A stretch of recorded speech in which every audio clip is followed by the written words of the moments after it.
Hello, hello. This is Kim Addis from Frame of Mind Coaching, and I am so delighted to have you back for another episode of the Frame of Mind Coaching podcast. As you know, we've changed directions, and now what we are doing is we're inviting really bold, interesting people to join us to get coached live and in person on this podcast. Today, my guest is Laura McCann. She is the president and founder of a company out of New York called Adoratherapy. Laura, welcome. Hi, Kim. So nice to be here. So tell us a little bit about your business, and then let's jump in. I want to kind of explore some of the questions that you have today.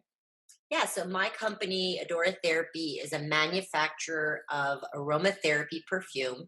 So we're creating this whole new category around clean perfume made with essential oils.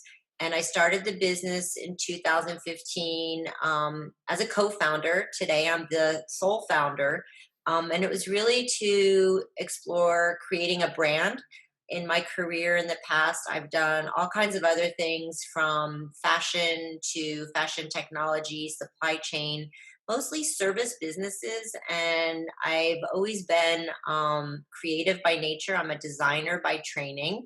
I went to Parsons School of Design. And the idea of having a product and a brand was my next and my last, I think, in a long career of building businesses. Okay, so you've grown to quite a sizable place, but now you're ready to scale, right? Yeah, so we've been really trying to understand not only the category, because we're in this white space and we're creating a category. So we've been early to market. The market's catching up with us, which is something that I guess throughout my career is something that happens a lot because I have this ability to see really into the future.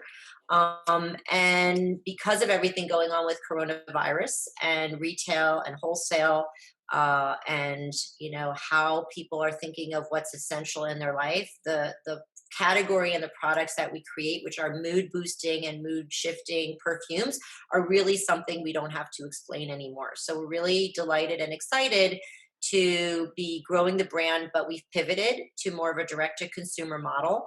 And frankly, that's an area that I wasn't expert in. And so there's been a lot of testing and trying, and now we're ready to scale. Okay, so let me just ask you a question. If there were nothing holding you back, would you know exactly what to do to scale? Yes. Okay, but still there's some kind of trepidation. There's two things. One is it's been really challenging to access capital.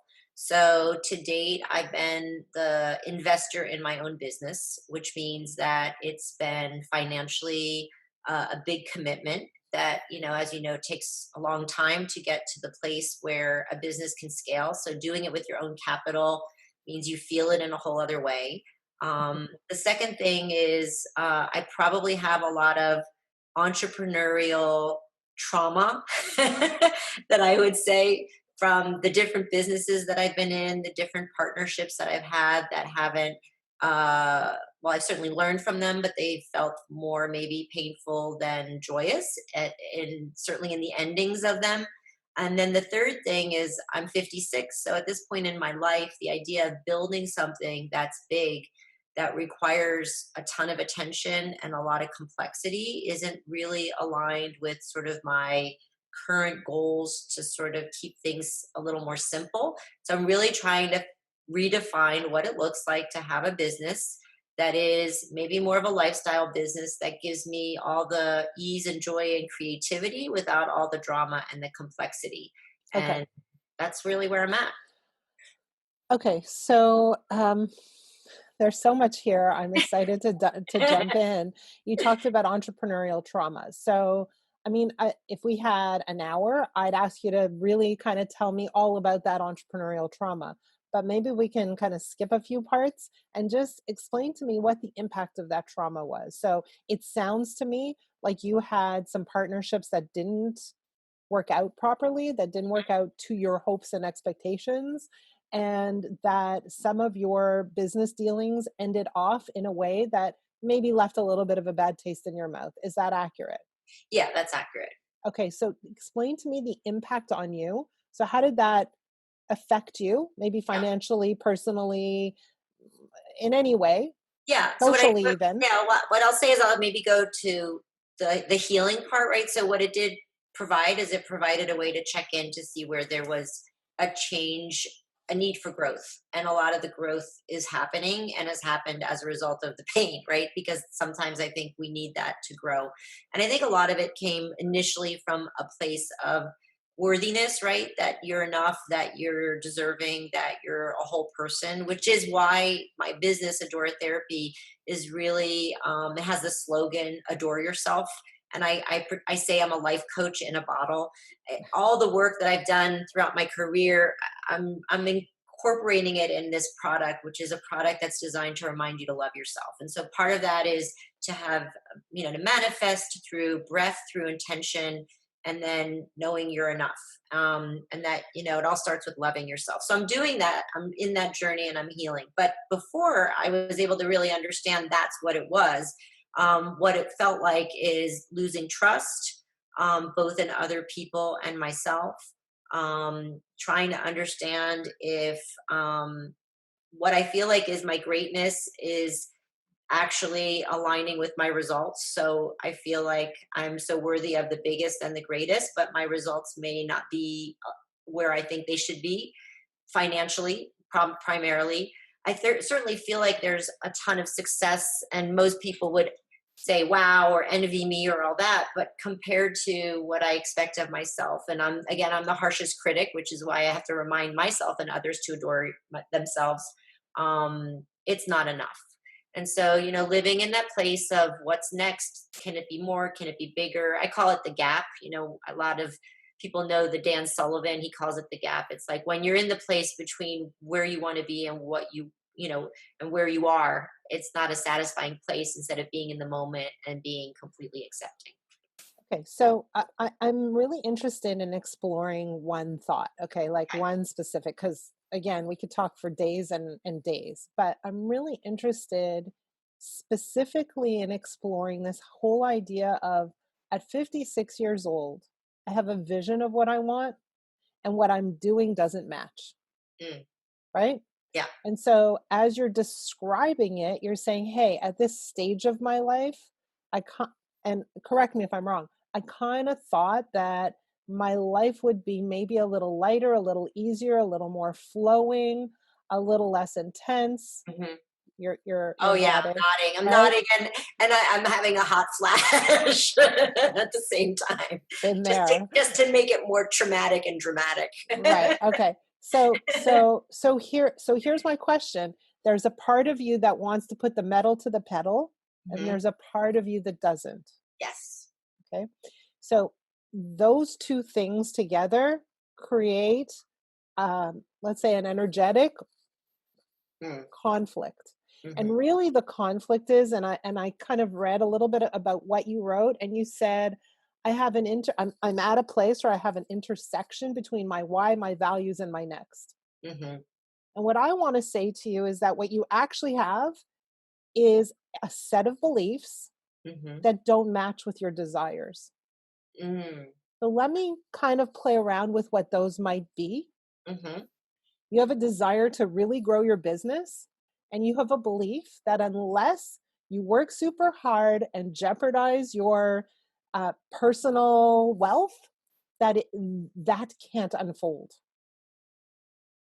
Yes. And that belief is the single greatest, let's call it, bottleneck in your ability to thrive. Because your belief is, I cannot have both. I cannot have a life of ease and simplicity if I really want to scale. And so you're Hmm. literally trying to scale with your foot on the brake. Hmm. Because why would you scale if there's a fear saying this is going to drain the living daylights out of me, both Yes. financially and personally, right? They don't go together. No, they don't.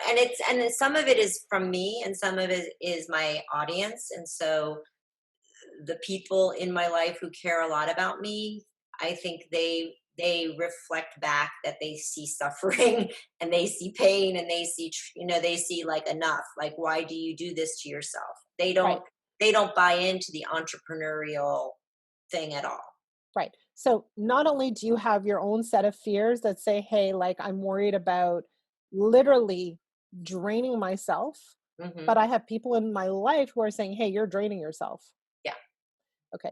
So now the belief is exacerbated, and the belief is I can't have everything I want. Hmm. And it's that belief that's getting in the way of your success. And that's Yes. a belief that we have to kind of dig underneath and make some adjustments to. Great. So, a lot of entrepreneurs have this idea that they have to line up their actions with their why. But I Mm. will tell you that your why isn't that important. Shocker, right? Your why, my why, his why, her why, it's all the same. The reason we want anything is we believe it will be fulfilling, satisfying, enriching, meaningful. Our whys are the same. Maybe our avenues to get to the why isn't quite the same, but essentially our whys are the same. The more important question, in my opinion, is what's your why not?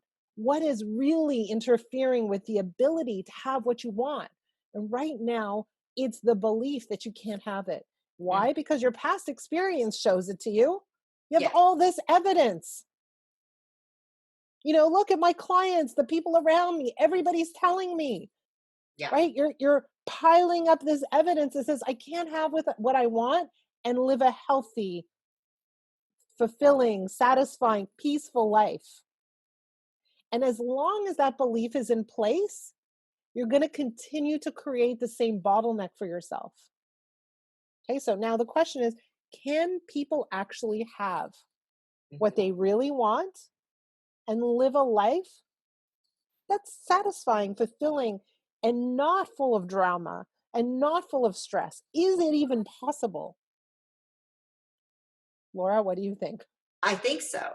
Yes. I think the work that I've been doing in understanding what triggers some of that around thoughts and chemistry and the neurological system, and I can clearly say that I've been working on unwiring 30 years of wiring that has Yeah. been very much about using myself, my body, my mind, my energy in an exhaustive way, and to the point where it's made me sick or it's created all kinds of things that didn't work as a way to go back and say that wasn't balanced. So I do feel like I'm on training wheels. I'm afraid that I get can go right back into that mode, and I'm not yet good at having it be that I can be centered, and I go in and out, right? I go in and I feel like it's this roller coaster, but I can't consistently say that I'm able to tap into the So place where I'm rewiring it. so there are a few things kind of like as we're looking at the time and Hmm. wrapping things up. There are a few things I want you to think about. I know that one of your great desires is balance, Hmm. and I want to challenge that. And I'll tell you why. Okay? Okay. So, I don't know if you're exposed to kids, but you go to a park and you see kids on a seesaw. Kids on a seesaw? Yeah. And what happens when they're in perfect balance? Hmm. What happens? They stay the saw, it stays straight. Yeah, Otherwise, so yeah, what is happening when they're yeah. in perfect balance? They're both putting like equal weight, and Yeah, yeah, but what's happening? it's not moving. Exactly. Yeah. Nothing's happening. Yeah. So is what you're after balance? Mm. I don't know if that's what you're after. I think you're the kind of person who loves movement. Hmm. Maybe you're after moments of balance. Catch Right. your breath. But I Yes. don't think you're after a lifetime of balance, right? No. What you're after is invigoration, engagement, some wins, a Hmm. feeling of satisfaction, places where you're working hard and places where you're playing hard. So this whole idea of balance is a little bit misunderstood. People are Yeah. going for balance. And I would suggest to you that, your desire for balance is really a reflection of the fear of what you don't want. So you're like, well, I don't want to drain myself. I don't want to give myself away. I don't want to, I don't want to, I don't want to. Great. And Yeah. and the problem with that is you haven't really defined what you do want Hmm. instead. Hmm. And so your job is to create a vision of what you're looking for, the team you want around you, the way your company scales, and the way that you're living through it with satisfaction and Mhm. eagerness and uh, feeling ignited, but also feeling energetic as opposed to the feeling of drain. So there Right. are a few things at play here. And you could write this down, and whoever's listening and you're kind of feeling the same question. Number one is really, really take some time to define and design, craft your ideal state. What is it that you really, really want? Number two is ask yourself, like, what are the fears I have? What are the beliefs I have that prevent me from really buying into this picture? And let's start to challenge some of those beliefs.